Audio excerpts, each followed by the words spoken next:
liggéeyal réew mi ni Sénégal donc yaakaar naa ni foofu moom man bëgguma fa def benn xaajaloo benn non interprétation mooy que ñëpp lay waxal. waxul ñu waxu waa boor bi bàyyi waa boor bee képp ki nga xam ne daal fal nañ la dañu fa teg pour nga liggéeyal askan wi et non pas pour que nga nekk foofu di lijjanti li nga xam ne moo di base politique. D'accord. Voilà. Alors Cheikh sa jàngat par rapport ak kàddu le premier ministre parce que bi mu waxee ñu ci bëri seen xel dem na ci Waly Diouf Bodiang. Non mais tey doyen il a mis de l'eau dans son vin je sais pas le pourquoi. xëy na moom it dafa commencé doxantu primature. parce que moom xam nga ni lii muy wax nii moom ci boppam xam na ni Sonko ñu muy waxal ñun am nañ ci xalaat. li wax d'abord. ay je préfère xaw ma je sais pas 4000 cadres xaw ma 1000 cadres directeurs yuy liggéey moo ma gënal je sais pas 1000 je sais pas fonctionnaires yoo xam ne dañuy politique. fii kan moo fi politique Waly Diouf Bodiang moo nekk ci réseaux sociaux yi ku wax Ousmane Sonko 8h30 Waly Diouf Bodiang tontu la ku wax ak Ousmane Sonko 10h30 l'autre gosse là comment il s'appelle kii. Kayta non le jeune de Somisen là Ngagne Demba Touré ñu ne déete waaye beneen gaañ bi Fadilou Keita ñu ñoo fi nekk jaawale nature ak fonction. jaawale ni ñoom dañoo yor mission boo xamante ni askan bi la ñu war a taxawal. ñu bëgg a nekk des avocats yoo xamante ni parfois ñu défendre loo xamante ni duñu xam les tenants et les aboutissants ñoom la Ousmane Sonko war a waxal. léegi nag ci beneen wàll bi aussi bu fekkee da nga xalaat ni docteur Abdourahmane Diouf lay wax wala Tata Mimi yëpp ay amalgame la xam nga réew mi fi mu war a toll mooy. Ousmane Sonko moo war a nangu ndogal. xam ni réew mi Bassirou Diomaye Faye la fi yàlla teg ba 2029 mu xool naka lay muñee nan la koy gérer ba 2029 mu déposer candidature am loolu mooy dëgg léegi nag wax jii mi wax ni yëpp. mais imagine toi bu ñu demee ba port ñu lay wax par exemple ay pro Diomaye ak pro Sonko. mooy port. biir port. ah bon ñu ne la dans l'ensemble des structures de l'État instant bi ci loolu la ñu nekk. ah ouais? On est dans cette logique de dichotomie on parle de pro Diomaye et de pro Sonko. Wow. Tu trouves cela normal pour des gens qui nous avaient vendu un projet pour des gens qui nous avaient dit que Sonko mooy Diomaye Diomaye mooy Sonko pour des gens qui nous avaient dit que jëmmi Ousmane Sonko bi amul njëriñ il fallait protéger le projet c'est le projet moo am njëriñ moo am solo. parce que projet bi ki koy incarner amul solo ki koy matérialiser amul solo même bu Sonko deewoon keneen mën na ko matérialiser ça qui nous avait dit léegi on revient sur la personne de Ousmane Sonko ou bien sur la personne de Bassirou Diomaye ba ñu nekk ci bataille de positionnement tu trouves cela normal c'est de la haute trahison mais li ma la bëgg a wax mooy d'ici 2029 que personne ne vienne nous dire que Sonko du Diomaye Diomaye du Sonko d'ici 2029 aussi c'est bien le fait que mu araftu leen par rapport à la situation parce que xam na ni instant bi dañu nekk ci benn jamono boo xamante ni il faut que ñu dem ci ay actions parce que li des waaw selon moi le mot araftu c'est un peu lourd selon mu artu leen artu boobu mu artu leen c'est-à-dire que mu recadrer leen mu wax leen exactement leur mission mais loolu bi mu ko waree wax moo yàgg du tey mais Waly Diouf Bodiang ñaata post Facebook la def heure bu nit ñi di nelaw sax Waly day posté mais kooku est-ce que xam ne exactement maanaam charge bi nga xamante ni yor na ko nga xamante ni tey yor na parmi ce qu'on appelle les poumons de l'économie sénégalaise nga bëgg fi nekk naan da ngay défendre Ousmane Sonko mais moom daa mel ni mi ngi def ay résultats de man non loolu maa ngi koy dégg par rapport ak rapport yi ñuy wane maa ngi koy dégg xam nga Sénégal mi ngi wax ba pare di liggéey waaw léegi xam nga réew mi léegi ku ne da ngay ut sa cabinet bopp mu defar la sa rapport bopp parce que rapport Mozart bi ba tey dégg lañ ci am apparemment dans ce pays il y a des cabinets yoo xamante ni dañ fiy nekk pour defar ay rapport li wér te wër mooy économie dañ koy sentir au niveau de notre quotidien réew mi su doxee teel a kañ 24 décembre ngay romb ci dëkk bi doo sax sentir ce qu'on appelle l'atmosphère de fête c'est grave ci yooyu la ñu nekk ci loolu la ñu war a concentré wu moo gën nga may wax ay Waly Diouf Bodiang andil Ousmane yóbbul Diomaye andil Fadilou Keita Ngagne Demba Touré et cetera et cetera et cetera c'est-à-dire que dañoo nekk ci réew moo xamante ni buñ ci taxawul gis nga gouvernement d'union nationale boobu ñu nekk di ko lënbër ci suuf dafay mujjee nekk une demande nationale te bu ñu redressé wul pendule bi dañuy dem ci guddi yoo xamante ni ci cessation de paiement lañ jëm yàlla na bu ñu fa yegg te yàlla na bu mu am mais léegi loolu pour ñu ci bañ ci yegg foofu ñu jël l'ensemble des dignes fils de ce pays ñu xam ni réew mi doomi Sénégal moo koy tabax di doomi Pastef di doomi Benno Bokk Yaakaar il faut qu'ils mettent de l'eau dans leur vin il faut que ñu concentré wu ñu def gouvernement d'union nationale autour de l'essentiel sauver le Sénégal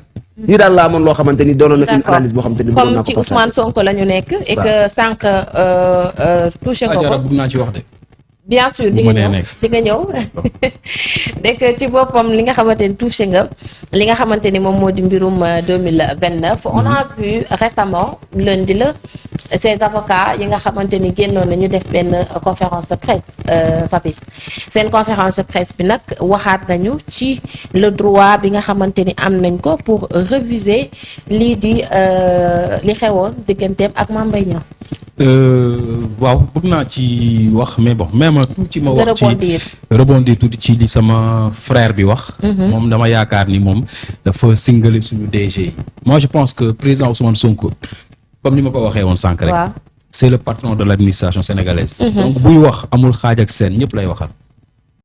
donc li muy wax yaakaar naa ni il parle en parabole te ñi war a comprendre nañ. maintenant derrière le fait que boobu ba léegi ngay tiiri si ki nga xam ne mooy Waly Diouf Bodian Cheikh man dama bëgg nga jéem a informé wu tuuti ci li nga xam ne moo di port. le port est passé de la 371e place à la 108e place mondiale. je pense que peut-être que information boobu daf la rëcc. mais war nga dem xooli information boobu leneen li mooy boo demee également il y a ce qu'on appelle li nga xam ni le tableau comparatif des performances du port au 3e trimestre 2024 ñu comparé ko ak li nga xam ne mooy année 2025 bi loolu tam bëgg naa dem nga dem xool ko transféré naa ko également Adjara bu ko mënee projeté fii pour que sénégalais yi mën a xam ndax le gars bi nekk ci internet comme ni nga ko waxee ci Facebook bi di yónnee ay message gauche à droite ndax mu ngi liggéey ou pas ndax yaakaar naa ne liggéey lañ ko fa tegee léegi nag leneen li nga xam ne page Facebook am loolu c'est yaakaar naa ne c'est personnel mais sur le plan li nga xam ne moom moo ko waru ak sénégalais yi yaakaar naa ni ci port autonome lañ koy nattee te buñ ko nattee ci port autonome de Dakar mu ngi liggéey yaakaar naa ne loolu moom wax dëgg yàlla dafa jarul sax débat maintenant xaaral ma relancer léegi données yi nga joxe chiffres yi nga joxe est-ce que mën nga ci wax de même pour CDC est-ce que mën nga ci wax de même pour SOMISEN waaw xam nga ñooñu noonu peut-être j'ai pas eu le temps ma dem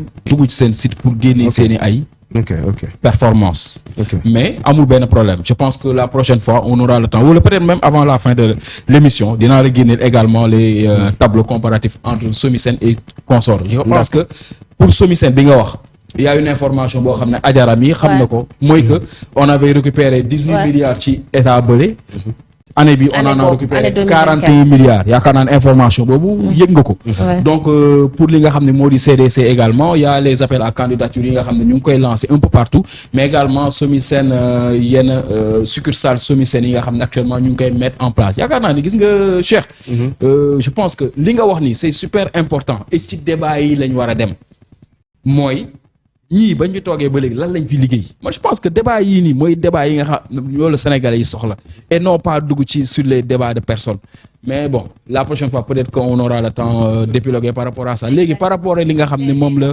président Ousmane Sonko moi je pense que dañoo nekk ci seen logique quand je dis dañu nekk seen logique mooy nit moom buñ la tuumalee ci dara yoon la nga setal sa der yaakaar naa ni tey umpul benn sénégalais que ni procès président Ousmane Sonko ak Mame Mbaye Niang bu ñu xoolee déjà rapidité bi gars yi fexee tëxëñ affaire bi ñëpp xam nañ ni c'était une parodie de justice loolu tey moom umpul kenn leneen li mooy que rapport am na rapport amul aujourd'hui je pense que sénégalais yëpp dans leurs ensembles xam nañ ni il y a bel et bien un rapport aujourd'hui le rapport a été déclassifié tous les sénégalais l'ont man je l'ai dans mon téléphone Adjara je suis sûr et certain que lire nga rapport bi keneen ak keneen noonu donc je pense que ba pare commencé nañ sax convoqué ay nit Pape Malick Ndour la dernière fois il a été convoqué sur la base de ce rapport donc yaakaar naa ni loolu moom doonatul débat maintenant que les avocats du président Ousmane Sonko faire face à la presse yaakaar naa ni loolu c'est juste pour setal deram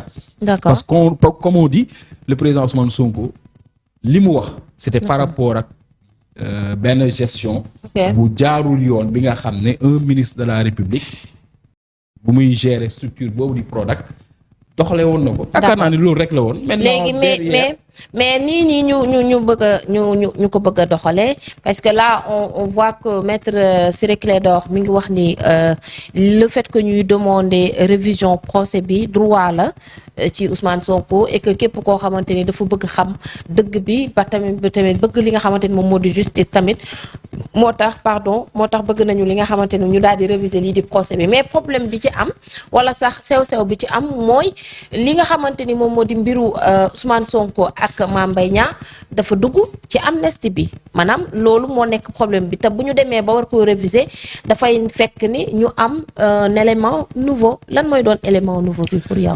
Adjara voilà yaakaar naa ni li nga xam ne moo di président Ousmane Sonko bañ koy daan ci procès am ak ki nga xam ne moo di Mame Mbaye Niang je pense que ñu ngi ko daanee woon diffamation amende ko une certaine somme mu nekkoon loo xam ne c'était un délit politique léegi nag parce que diffamation nga diffamer benn nit boo xam ne day exercer une fonction républicaine yaakaar naa loolu ba pare di politique c'est un délit politique autant pour moi. Maintenant amnistie bi ba mu ñëwee yaakaar naa ni amnistie bi même ñi ci xamul lu bari leer na leen ni dafa teggi lépp li nga xam ni c'était des exactions et délits, pas crime de sang mais délits et yenn crime politique yi nga xam ne amoon na entre février 2021 les faits ba mars parce que fait la ñuy amnistie voilà. xam nga amnistie fait yi amoon ci diggante boobu da ko la bale tekki et délit politique bi nga xam ne diffamation boobu ci loolu la jàlloon parce que yaakaar naa ne ci loolu la ñu jaaree woon libérer président Ousmane Sonko. Libérer président Bassirou Diomaye Faye. Exactement. Libérer pratiquement 2000 détenus politiques yi nga xam ne ñun noonu lañ ko jàppee c'était des détenus politiques loolu yëpp amnistie bi moo taxaw ñu libérer leen. Maintenant amnistie bi le plus bi ñu ci am mooy que ça permet au président Bassirou Diomaye Faye de rester électeur et éligible et ça a permis également au président Ousmane Sonko de rester électeur et éligible ba fi ñu toll nii. leneen li mooy comment dire procès bi ñu bëgg a réviser. waaw c'est normal parce que y a un élément nouveau. Ok. Et cet élément nouveau mooy rapport bi. démb ak barki démb le gars yëpp doon sonale nit ñi mooy rapport amul. D'accord. D'accord aujourd'hui rapport am na c'est un fait nouveau c'est un élément nouveau ci biir dossier boobu donc yaakaar naa ni lu ñu nul lu ñu ñàkk xam droit ak justice yaakaar naa ni lu toll noonu élément bu toll noonu bu feeñee ci benn dossier loolu moom réouverture procès boobu noonu c'est un droit inévitable. c'est un droit et yaakaar naa ni les Sénégalais ont besoin de justice dans ce dossier-là. d'accord pour yow dañu nekk ci seen logique ñi nga xamante ne ñoom ñoo di avocats yi ñu génn àddu ci mbir mi par rapport à la situation wala sax li nga xamante ni moom moo xewoon ci diggante Ousmane Sonko ak Mame Mbaye Niang. réew mi tamit foog ñu xam ne ci état de droit lañu nekk foog ñu xam ne justice lañu nekk di waxtaanee. parce que bi ma juumulee bi mu ñëwee takk donc la première question mooy lan moo taxoon mu dugaloon rabat d'arrêt bi lan la si jublu woon bi ñu jëlee rabat d'arrêt bi ñu demee lan la leen conseil constitutionnel wax. non xaaral rek après yow di nga ñëw n'est-ce pas donc c'est-à-dire que dañoo nekk di def xaw ma dëppërndi une manière de gagner du temps nee naa la ñuy leur principal opposant c'est le temps. temps bi moo leen di coincer temps bi moo leen di fi jëlee léegi bu ñu fi bëggee nekk ñun du ñu sonal gis nga leur problème interne nañ ko gérer mais waxi Mame Mbaye Niang bi moom tàbbi na géej. tàbbi na géej c'est-à-dire tàbbi na géej. parce que mën nañu réviser li nga xamante ni moom moo di procès bi selon ses avocats. waaw yow tu ne t'es jamais posé la question à savoir s'il avait le rapport depuis tout ce temps bientôt 2 ans de règne. waaw lu tax tey ñu bëgg génne rapport bi tey te boobu ba tey Sénégal gi yëpp di laajte rapport gi moom wax na ko te rabat d'arrêt bi mu génnee il paraît que juriste yi nee na il avait 10 jours pour mu dugal ko 10 jours yooyu tàbbi na géej à chaque fois bu defee conférence de presse wala mu def vidéo ne rapport baa ngi nii buñ ko saytoo zoomé ko beneen këyit la ñuy gis bu dul ak lam ñu wax foofu dafa sori li wér te wóor mooy man non là moom c'est le fond de ma pensée. D'accord. Pour man Ousmane Sonko reste éligible en 2029 là c'est pas le politique qui parle c'est le citoyen lambda qui parle. C'est une demande nationale sa candidature askan bi ñoo ko bëgg fal nañu may askan bi ñu exprimer seen suffrage léegi nag suñu ñëwee ci beneen angle bi mooy li ñu nekk di wax nii bu fekkee yoon la ñuy waxtaanee bu fekkee ni législative yi ñu génn Ousmane Sonko était éligible. waaw nekkoon na tête de liste. exactement n'est-ce pas c'est-à-dire dañ bàyyi caaxaan quoi tant que day tàllee ko mbaa mu banku c'est-à-dire li ñuy def bu ñu taal réew mi bu ñu yàq réew mi bu ñu dugg ci ay détails nañ ko bàyyi mu éligible nañ ko bàyyi mu dokk en 2029 que le meilleur gagne loolu mooy wane la beauté de la démocratie mu yam ci ñëpp. mooy dëgg waaye képp koo xam da nga bëgg a nekk sinon candidat. dëkk bi day continuer di nekk dans une instabilité nous on en veut plus léegi l'autre aspect léegi fulla bi mu jël nii engagement bi mu jël énergie bi mu jël nee na day seetal deram waaw. léegi lu tax parallèlement waaw. du seetal deram ci question Adji Sarr bi mais il avait dit keroog ba mu Non. génnee di wax ni dossier yëpp dinañ ko tegaat ci table bi. mais boobu ba tey ça prend du temps man décision yi nga xamante ni moo ma ci gën a ñor mooy doomu jàmbur yi dee Mais c'est pas à lui. non attends maanaam ni mu ko jaralee ba mu ñëwee tak il paraît que moom ak Diomaye dañoo dem li jënd seen non-lieu yaa foofu la première interrogation duggee non-lieu bi fan la jógee ak nan lañ ko wutee Non-lieu de où? De quoi? waaw mais doyen tamit laisse-moi terminer s'il vous plaît quand même Non mais damay xam nga bi ngay wax yëpp tamit waaw d'accord waaw su ma paree nga Question de poste lu mel lay fay. waaw d'accord Tu parles de non-lieu. waaw d'accord ñoom maanaam lijjanti nañ ñoom Non. seen xaw ma problème ba nga xamante ni moom ak Diomaye apparemment amatuñu benn démêlé devant la justice là n'est pas la question léegi doomu jàmbur yi dee yi ñoom nee nañ 87 morts am na ci léegi 87 morts yooyu lijjanti woon ñoom seen loolu nga xam te ne dafay nekk devoir de mémoire est-ce que loolu gënul woon sérieux est-ce que loolu gënul woon urgent ngay wax ci nit koo xamante ni mu ngi dund am plein pouvoir en dehors de cela tey à l'instant T ils ont tous les leviers concernant affaire u xaw ma je sais pas amnistie bi ñuy wax bëgguñu yow ñu ko defal yow nee nga bëggul ñu ko defar nee nañ bëgguñu askan bi ñu ko defaral nee nañ bëgguñu mais approché ko que ñun ñëpp ñu dellu devant la loi que mbir mi leer mais xam nga ci lan lañ nekk ci tappale la ñu nekk xam nga ci lan lañ nekk ci lijjanti seen bopp lañ nekk xam nga ci lan lañ nekk kan mooy nekk candidat en 2029 la ñu nekk et loolu man je l'appelle haute trahison. Est-ce que c'est le moment? Merci beaucoup. C'est ça la question fondamentale. Par rapport à la sécurité de la vie, par rapport aux urgences de l'heure, par rapport ñun waroon nañ tal leneen lu dul kan mooy nekk candidat en 2029 dëpp gi wéy wuraan beeg lépp candidat bi ñu bëgg imposer forcer ñu ko en 2029 mooy Ousmane Sonko nañ assumer li ñu nekk di def. Bassirou Diomaye aussi man su ma amee message bu ma koy lancer. En tant que citoyen bu ñu taal dëkk bi na jël ay responsabilités. bu fekkee dafa am ambition def deuxième mandat na ko affirmer. na wax ni damay bokk 2029 am na droit constitution moo ko may. D'accord. 2 mandats consécutifs non renouvelables point final. mais bu fekkee dafay nekk ci benn jeu de loyo naan la ay non man wóoruma ndax 2029 dina ma fi fekk après ngay créer benn coalition boo xamante ni kenn comprendre lul tamit moom amul benn cohérence dans sa démarche. li ma la bëgg a wax mooy Ousmane Sonko Bassirou Diomaye Pastef d'ici 2029 Sonko mooy Diomaye mooy Sonko ànd naan. mbaa àndu tour que personne ne vient ici nous dire que non damaa amuloon capacité nangam amoon prérogative nangam moo tax mënumaa def nangam ci seen yóbbu lañ nekk ci loolu la ñu nekk jëluñu kii ci temps bi la ñu nekk di jéem a xool nan la ñuy amortir le choc c'est-à-dire que il faut que ñu respecter sénégalais yaay booy dafa am ay doomu jàmbur yu dee doomu jàmbur yi dafa am lu ñu leen jaayoon ñu ne lan y avait un projet boo xamante ni mais fan lañ ci toll boobu ba tey déggagum nga kenn ku ñu àtte. Mais est-ce que en parlant de ces décès là wala de ces morts là. maanaam enquête bi dafay ñëw rek commencer ni après ñu commencer di ci jàpp ni parce que il faut mu nekk benn enquête bu minutieuse pour trouver les coupables quand même. Très bien mais xam nga man dama gëm ni qui peut le plus peut le moins mais l'inverse n'est pas soutenable la question concernant la reddition des comptes bientôt 2 ans. waaw kan lañ ci àtte te loolu moo gën a simple ñooñu reyu nit de. danoo wax ni danoo njort ni dañoo luubal alalu askan bi loolu sax mënoo koo édifier yow avec tous les éléments que tu as bientôt 2 ans amul kenn koo xamante ni àtte nañ ko ñu ne war nañ ko tëj 30 ans de prison récupérer nañ këram récupérer nañ otom parce que moo def lii amul ñoom ñëpp fa la ñu mujjee liberté provisoire assignation à résidence surveillée bracelet électronique bi ma ci gën a naqari nag Mansour Faye ak li ñu ko waxoon yëpp ba naan Macky Sall moo nekk ci ginnaawam moo tax mi reewantu moo tax mi wax lu ko neex fan la ñu mujjee non lieu ñii bu gàcce doon rey dee nañ. non lieu fan. kon yow xanaa si biir actualité Mansour Faye acquitté nañ ko de toppetuñ ko dara. da ngaa weddi la ma wax. fi may wax ak yow nii Mansour Faye il a un casier judiciaire vierge bu ko neexee mu déposer candidature en 2029. ak li ñu fi wax lépp ak tantamar bi ñu fi wax yépp ci lii la ñu nekk. D'accord. te lii c'est pas sérieux. En parlant de la coalition Papis. Ah mais non. Coalition Diomaye président di nga rebondir. non mais li nga rebondir dina mujjee métti de. dama lay joxaale question rek bu la neexee après nga rebondir muy la coalition Diomaye président ñu gis ni ñi nga xamante ni ñoom ñoo fare foofu wala ki nga xamante ni tey jii moom mooy coordinatrice mi ngi wëyal liggéey bi ba ab siège bu bees boo xamante ni rek ña ngi ci jëmmal ki nga xamante ni moom moo di le président mbaa loolu du andiwaat coow biir Pastef. Bon. nga même mu rebondir d'abord. ma terminer sa question bi. alors sànq yaa ngi wax justice yaakaar naa ni foofu noonu man ak yow ñoo bokk xalaat mooy justice.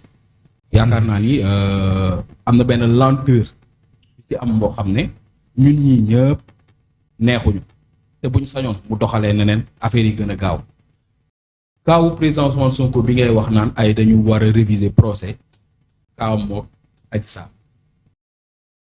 président Ousmane Sonko ci procès ak Adji Sarr lan lañ ko daane woon c'était pas contumace léegi lan la droit wax ci contumace mooy que boo àttee nit koo gisul boo ko gisee automatiquement de fait procès dañ koy ubbiwaat maintenant bu ko justice ubbiwaatu la faute à qui président Ousmane Sonko mooy dem devant la justice ne leen ubbiwaat leen ko.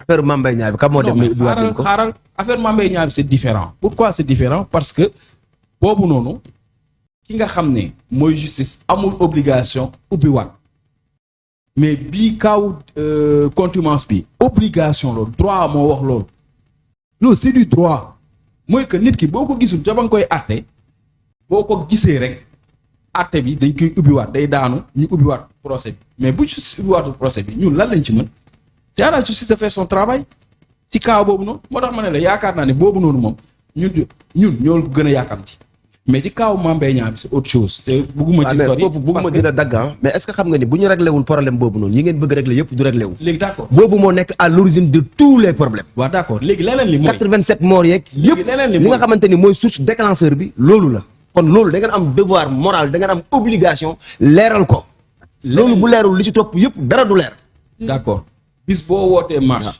pour que justice kan may wootee marche da nga wax waaw ni dañ ko war a leeral waaw d'accord na waaw justice waaw dafa war a leeral li fi xewoon bis boo wootee marche pour que justice leeral gaaw affaire yi d'accord na parce que li nga doon wax sànq ci dignitaires yooyu ñu jàpp libérer leen mais kenn àndu si ànduma sur le fait que dañ leen jàpp libérer leen non waxuma loolu mais dama ni boo jàppee ay kilifa ci ay rapport munoo leen àtte mais bàyyi leen ñu ñibbi absolument bàyyi leen ñu ñibbi absolument mais loolu à qui la faute à la justice c'est à la justice de faire des procès wala ñu bañ a def procès mais boo jàppee ay kilifa sur des rapports nga téye leen plus de 6 mois. waaw mais attends yéyoo yàbbiwoo avancé woo mais c'est normal nga bàyyi leen. mais quand ils disent à la justice de faire leur travail à l'instant T qui matérialise cette justice. mais tant que y a la notion du parquet non xaaral non parce que li ma analyser waxam non li ma analyser sa wax mooy da nga bëgg a jël lépp këpp ko yoon. mais yoon googu guddiñ toll ni dafa am koo xam te ni moom la ko yàlla dénk ñoom ñoo koy matérialiser. kan la ko yàlla dénk. waaw bi taxawuñ fi nit mu ne diw bu soobee yàlla bii mooy nekk dernier mandat am et par la force des choses on voit qu'on l'enferme malgré qu'il soit malade mënuñu ko libérer malgré l'ordonnance des médecins ñu ne kii condition may ko mu tëdd kaso may leen ko liberté provisoire mu dem faju ji mayuñu ko liberté provisoire jabaru Madiambal Diagne ngi noonu ci kaso bi malgré qu'elle soit malade mu ngi ci kaso bi. mais à qui la faute, Cheikh. waaw très bien. à qui la faute boo paree rek nga bàyyi ma wax. xam nga yéen kooku bëgg ko rek. kan laa ko bëgg a imputer. le souci avec vous mais kan lañ ko imputer kuréel ñi fi nekk. non attends non ñi fi nekk. mais la justice. mooy kan. mais la justice. il faut xaaral ma ñëw non elle m'a posé la justice mooy kan xaaral ma ñëw. les Sénégalais ont compris. bàyyi ma yeggali. non xaaral. non li nga wax ñëpp comprendre nañ ko. bàyyi ma yeggali. allez-y dama ni la. xam nga yéen votre problème mooy vous n'êtes pas conséquent avec vous-même. comment. ñun bu fekkante ni dëggantaan justice bi ñun ñoo ko yor di ko manipuler nu mu ñu neexee naka la ñuy demee ci ay rabat d'arrêt ñu ñuy daan. loolu ak cohérence bi. waaw mais parce que le droit a été dit. mais attends. non foofu la non moom moo bëgg la xaar. vous acceptez ici c'est ok. non c'est pas ok. déedéet attends dama bëgg ñu def la dichotomie. entre les magistrats du 16 ak ñoom seen parquet boobu ñuy wax. problème bi foofu la léegi xam nga ñun ban doole la leen may. en attendant mën nañ la tëddloo benn 6 mois laala guñ ci mooy instruction boobu ñuy wax foofu lañ lay naqaralee mais ku ñu yóbbu devant la loi mais le droit sera dit mais bi ñu waxee lan xaw ma lan outrage à une personne exerçant une partie xaw ma les mêmes wala une partie des prérogatives du président de la République kan lañ fa jàppagum ci loolu mais nu mu gàtt-gàtt di nga dallu benn 3 mois wala dallu benn 6 mois léegi pour nga xamante ni nit ki dootul tëdd di kaso de manière arbitraire la notion du parquet lañ fiy jëlee wala boog wax jooju ñu daan dig ñu démb mooy le juge des libertés dañ ko andi bi ñu ñëwee lan lañ njëkk a def une assise nationale de la justice kon il faut qu'il soit conséquent avec eux-mêmes moom moo conséquent wu man li may xam naa ko de. d'accord dañ lay téye boo xamante ni c'est arbitraire dalu loola ba. mais pourtant Ousmane Sonko loolu fustigé na ko. boo paree rek nga bàyyi moo et que d'ailleurs on a vu que bi mu demee tamit waxaat na ko ci. non dafa def benn amalgame dafa ne ma ñoom dañoo dem ci justice. boobu ba léegi. mais doy xaaral ma ñëw non man ak yow ñoo fa xaaral ma leeral lu ndaw ma bàyyi la nga yeggal dafa wax joo xam te suñ ko déglu dafa am nuance. dafa wax ni bu doon ñoom ñoo téye justice di ko manipuler lan moo tax ñoom seen rabat d'arrêt bi justice bi joxul leen ñoom liñ bëgg. loolu la wax. ma ne ko il faudra faire la dissociation la différence qui existe ak juge indépendant yi nga xam seen siège lañ toog droit la ñuy wax ak seen parquet bi ñun problème bi ñu am li ñuy fustiger ñun li ñu métti c'est le parquet. mais ñoom yow loolu yàgg nañ ko fustiger Cheikh. moo tax ñoom dañ cee war a taxaw. parce qu'ils ont été victimes de cela. et tant que taxawuñ ci loolu donc y a pas la rupture qui était tant promise. c'est ça ma. d'accord Papis. voilà. li ma ciy mën wax mooy. waaw. parquet bii muy wax. li ñu ñëw ko téye di ko manipuler. waaw. parquet bi suñu ñaata ndaw lañ jàpp yóbbu leen mandat de dépôt. Adja fii la fekk. waaw. suñu ndaw yi est-ce qu'ils ont dit pire que li fi xewoon avant mars 2024. que yenn influenceurs yi doon ko wax yenn tiktokers yi doon ko wax. nekk ci réew mi di pabanew. comme quoi exemple. lan la dafa vague de. bàyyi ma wax rek. non sérieusement je ne te suis pas. xale bu jigéen boobu noonu. nu mu tudd. day ne mag. lan la fi waxul beneen xale bu jigéen boobu noonu waa Podor nu mu tudd Podor naka. kan la si. amoon na expression boobu noonu Podor na wéli xaw ma nu mu tudd. yi doon saaga olof yi.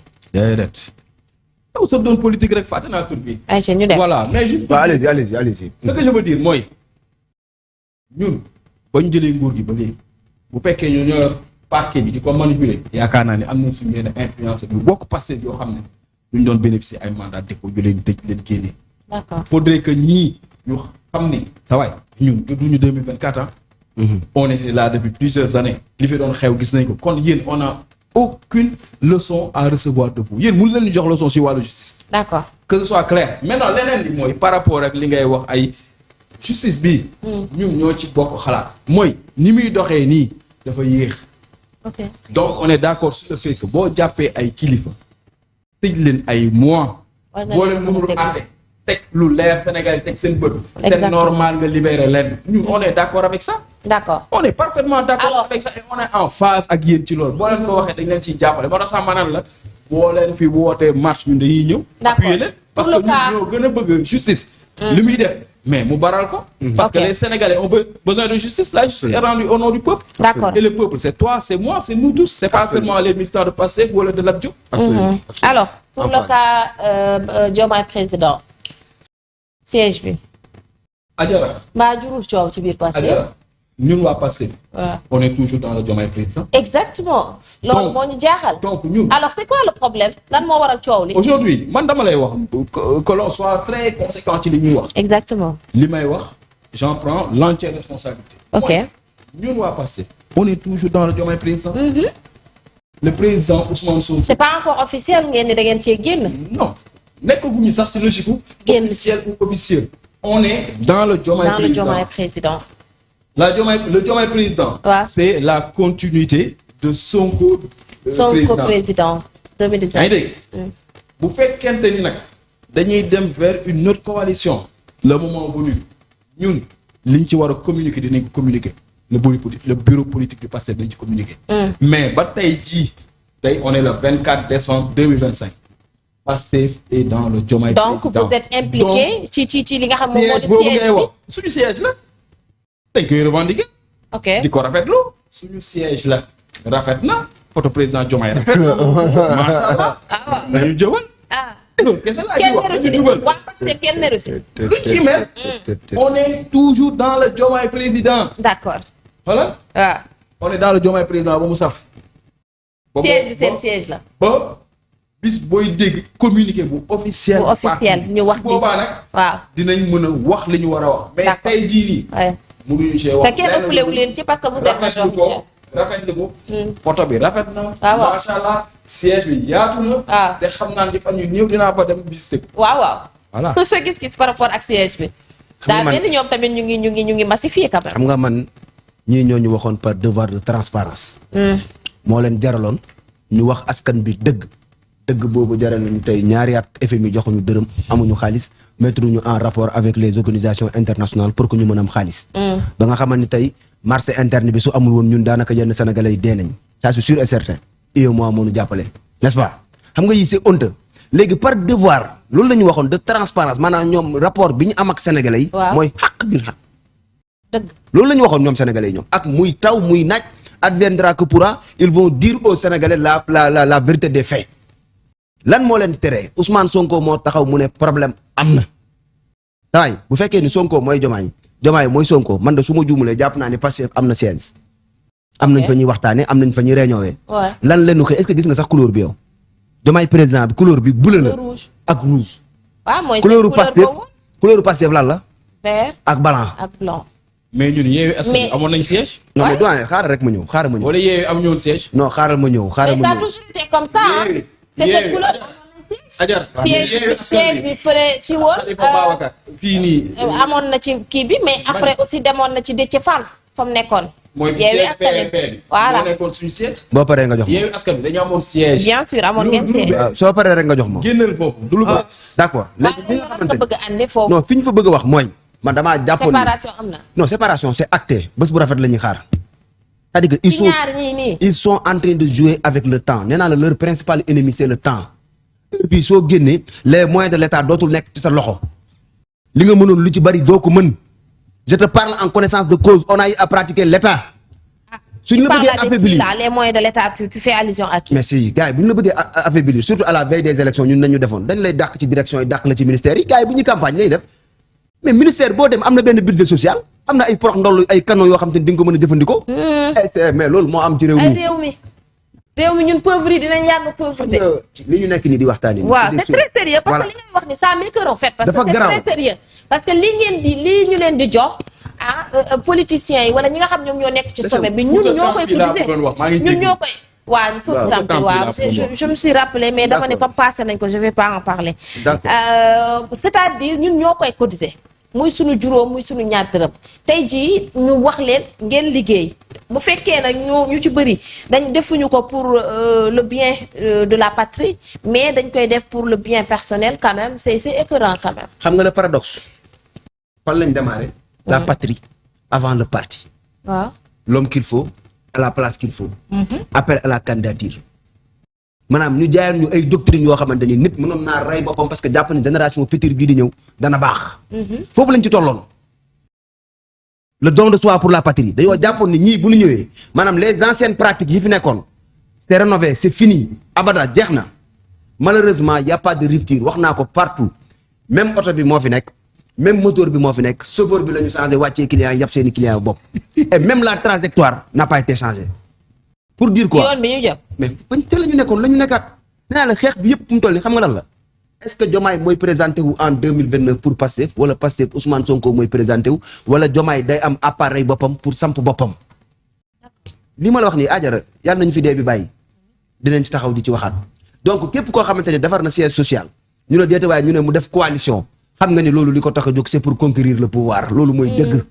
loolu mooy dëgg c'est-à-dire ba ñu fi nekk mais comme li mu wax Pastef ñu ngi ci biir coalition bi et ils sont majoritaires. xam nga moom laa la wax ils sont en train de faire ce que j'appelle de la maïeutique ils jouent avec le temps dañuy naxante Sonko bëggul génn parce que tey bu Sonko xëyee démissionné àdduna ne voilà moom moo ñu présenté woon Ousmane Sonko moo ñu présenté woon Diomaye nitu fitna la mënut a ànd ak kenn mënut a jubóo kenn boppam moo ko ñor xam nga Sonko rêve bi gën a rëy bu mu toll nii guddi mu toll nii xam nga lan la Diomaye xëy dàqu Diomaye bis bu dàqee Ousmane Sonko devient le président du Sénégal en 2029 par force boobaa même si le droit a été dit ñu ne ko dootul mën a bokk par le biais de la constitution en 2029 sénégalais dañuy gën a mer dañuy gën a fissi pati naan Diomaye war na Ousmane Sonko les gars ils sont en train de jouer avec le temps dañuy naxante. kan mooy nax kan. ñoom ñaar ñëpp. ah bon Diomaye affirmé wul li mu nekk di def. Sonko affirmé wul non affirmé wul. léegi yow lan moo tax nga ni ñun affirmé wu ñu du ñuy def. mais yow ku la bàyyi yow sañ nga taxaw fii nga ne tey ba fii may wax ak yow nii Diomaye mooy Sonko. yow ti oses affirmer cette thèse. non waxuma waxu Diomaye dama ni la. da nga taxaw nga ni Ousmane Sonko président Ousmane Sonko affirmé wu lu muy def ma ne la lan moo tax nga wax loolu. mais parce que seen jeu de yo-yo bii ñu nekk. jeu de yo-yo kan. waaw laisse-moi terminer. tu parles de quoi. la responsabilité il faut qu'elle soit située. non mais c'est-à-dire faut que tu sois clair dans tes propos. c'est li ngay wax dafay leer. Olof dafa wax ju am solo. boo waxee président Diomaye benn loxo du tàcc. loolu.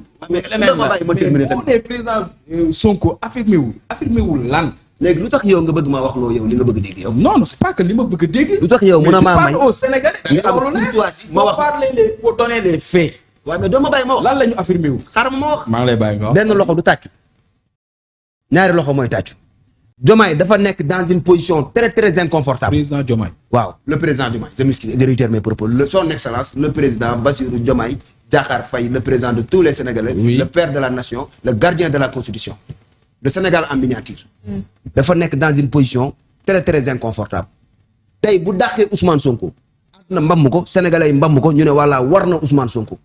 et s'il est dans une impasse de devoir choisir entre la personne de Ousmane Sonko ou le PASTEF et la République du Sénégal il serait dans l'obligation de choisir la République. ne serait-ce que dafay nekk haute trahison de facto. donc wax ji mooy nee naa la Sonko rêve bi gën a rëy tey mooy Diomaye xëy dàq ko sans explication ñu xëy rek ñu ne décret wàcc na article 49 de la constitution sénégalaise Ousmane Sonko devient le président du Sénégal en 2029 de facto. léegi nag ci temps bi lañ nekk di naxante bi mooy lan Diomaye nan la koy defee avec des rouages intellectuels yoo xamante ni sénégalais duñ ko mbamm du feeñ Sonko tamit nan la koy lijjantee nantement ba nga xamante ni moom it du ci yàqu mais tey ñëpp xam nañu tey mais kan moo fi taxaw mu ne dafa am dette cassée chiffre maquillé mais problème bi ñu nekk nii loolu mënu ko yóbbee. tu veux revenir à ce débat. non bëgguma revenir à ce débat parce que le temps nous est compté ñoom seen premier bi xam moom seen ministre de l'économie moo taxaw débat boobu jarul ñu ci revenir. Exactement. Pour dire que ce qu'il faudra retenir. Tout le problème tourne autour de ces deux personnes. Qui sera candidat en 2029? Et apparemment il semblerait que Bassirou Diomaye dafa bëgg nekk candidat en 2029. man nag étant am na ambition bi te am na droit bi. man étant mais loolu ay spéculation la rek. ce ne sont pas des spéculations. c'est une suite logique des événements mu taxawal coalition ñu ne déeta waaye mu ut siège lan lay doyee coalition lan lay doyee siège bu fekkee ne am na déjà appareil bi ko porté muy le Pastef mbaam noo ko bañ nangul ni ci jur gi la bokk ànduma ak Pastef ànduma ak Ousmane Sonko mais Bassirou Diomaye bu déggee président gannaaw yàlla Pastef fa tax man nag yàlla na seetaan a xeeb dool yi yàlla nañu casser en 1000 morceaux na Ousmane jaar droite Bassirou jaar gauche que l'état soit à terre Macky Sall dellu si en 2029 qu'on ramasse le pouvoir. C'est aussi simple que ça. Et tu parles en tant que patriote, toi? Non, je dis mon point de vue. Mais c'est dommage. C'est dommage comment? C'est dommage kay. Comment ça? C'est dommage parce que tamit ñaanuñu yàlla li nga xamante ni ñaanuñu yàlla quand même ñii naa di séparé wu parce que bu boobaa dinañu retourner waat que liggéey bi tamit dina yéexaat parce que tamit on a le temps on joue avec le temps dafa am ay promesses yoo xamante ne ñu ko digoon bu boobaa peut-être tamit dinañu nekkaat yeneen i kii non mënoo koo jël de non mënoo koo jël vous avez très mal interprété mes propos li ma wax ak na ngeen ko dégg ak na ngeen ko comprendre bokkul ñetti angle laa jël.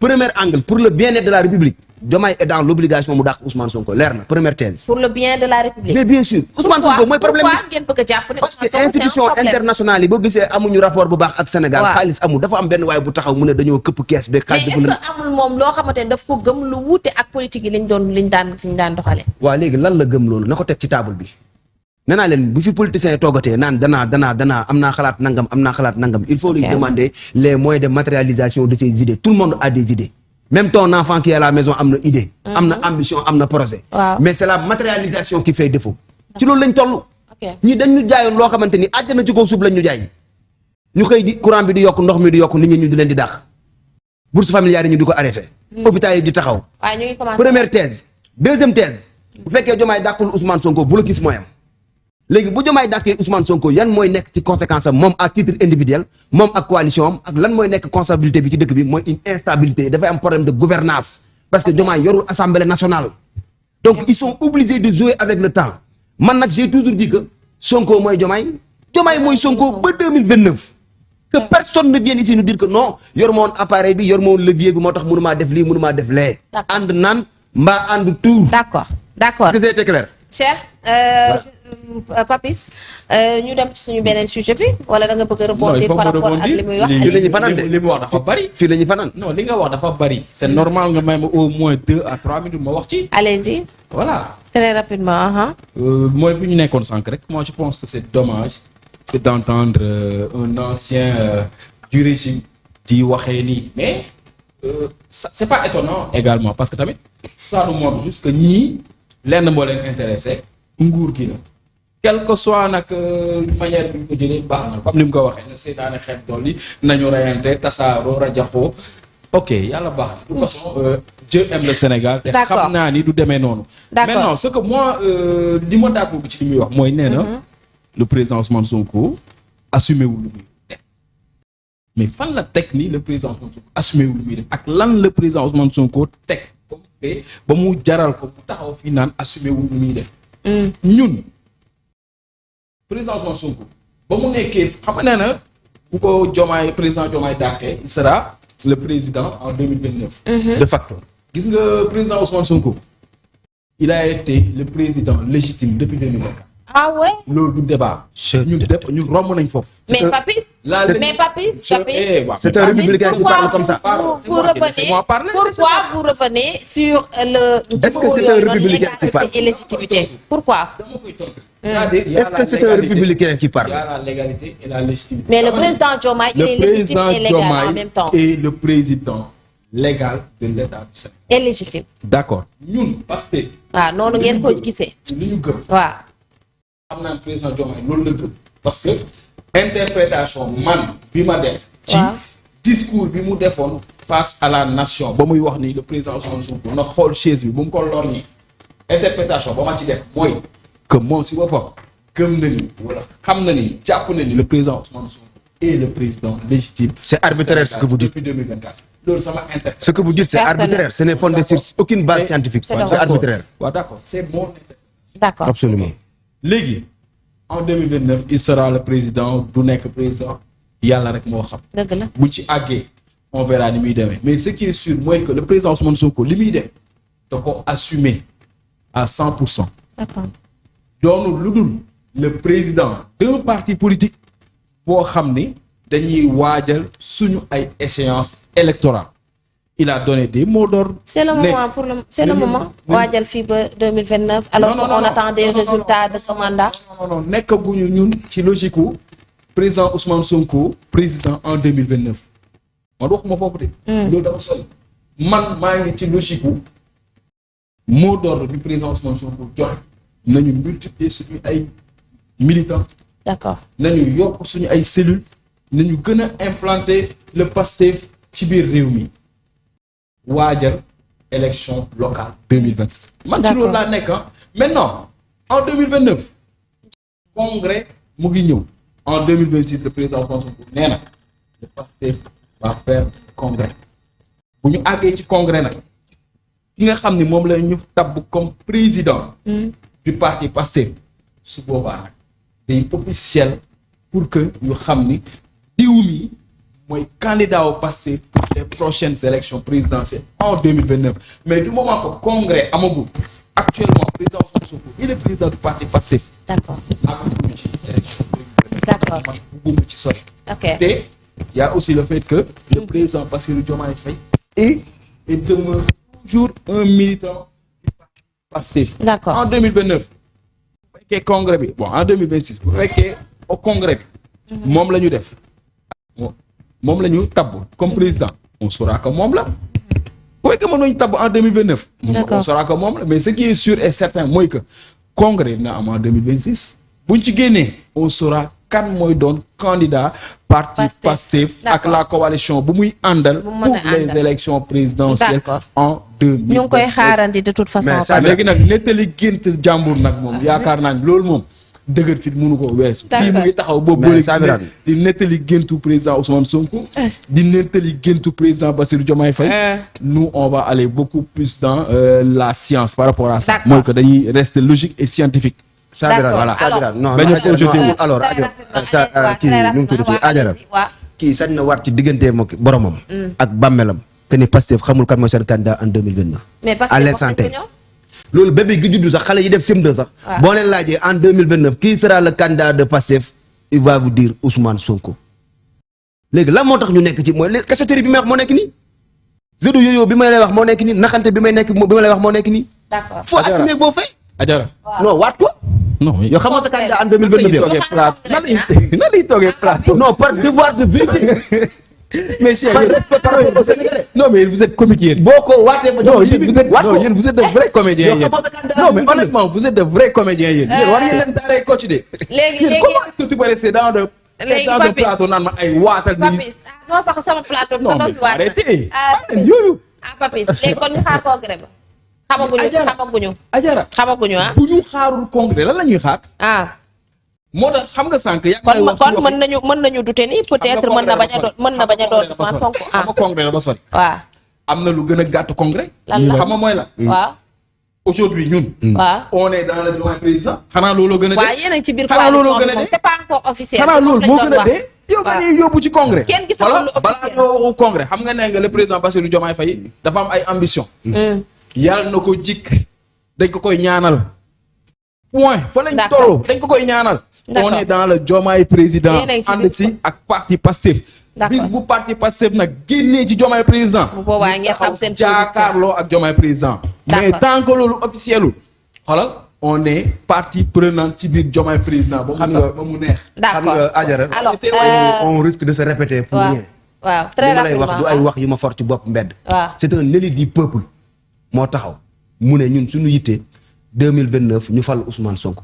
booy bi nekk Touba. kooku voix autorisée la. am na ci droit. waaw d'accord léegi kii su fi nekkee di ñu wax ay waxam nekk ci réseau yooyu ak intelligence artificielle. mais kooku waxul xalaat. non mais d'accord non mais moom xalaatam la wax. mais ko xalaatam la wax léegi yow xam nga bëgg ma neenal sama xalaat. c'est son opinion. c'est son opinion. mais léegi xam nga ni mu ko neenal. non mais lii mu wax nii. c'est pas par rapport ak ce qui se passe au niveau de la base. ok parce que liggéey bi ñu nekk di def en amont. waa ju xëy mu ne la il veut 1 million de militants xaw ma kan.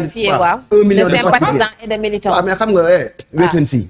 yàlla nañ fi dee bi bàyyi. alors ñu avancé. c'est parce que élection yu ñu jëm xam nga lan lañ bëgg. waaw un coup kaw comme ni ko ñag yi di waxee. moo tax dañuy multiplier wu.